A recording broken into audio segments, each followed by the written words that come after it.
I'm here because every decent-minded person should be here. This is a campaign against anti-Semitism. Every decent-minded person in Britain, whatever their faith or none, like myself, should be against anti-Semitism. We know, as I said in my speech on the stage, we know that anti-Semitism, hatred of Jews, that creeping acceptance of that as an acceptable thing to say, is the canary in the coal mine for any society. At every time in history, every civilization, it is the big red flashing neon sign that something is going wrong, that something is rotten.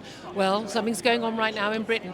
We need to speak up about it, and being silent just isn't good enough anymore. It's quite obvious that Keir Starmer isn't doing enough to combat anti-Semitism, because we had 2 Jewish men murdered in their synagogue only last week. So we know it's not enough. He talks the talk, but he doesn't walk the walk. So many people are blatantly on our streets, on our social media, in their workplaces, expressing outrageously disgusting anti-Semitic views, which, if they spouted that about any other faith or any other skin colour, they would be arrested, they would be sacked, they would face criminal charges, and it doesn't happen. We know that there is not enough action, and the man who is in charge of making that happen lives in Down Street, just over there, and he's not doing enough, no.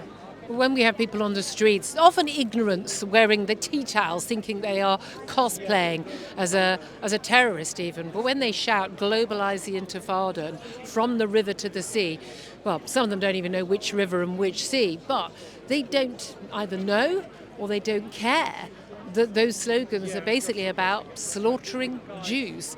And the reality is that the authorities, the police and the government and anyone paying attention should know what those slogans mean, and you shouldn't be allowed to say it on our streets. I'm a freedom of speech campaigner, but that freedom does not include incitement to hatred or violence, and that is happening on our streets, on our social media, every single day, every single week, and it's been happening for years, but particularly the last 2 years, and it has to stop.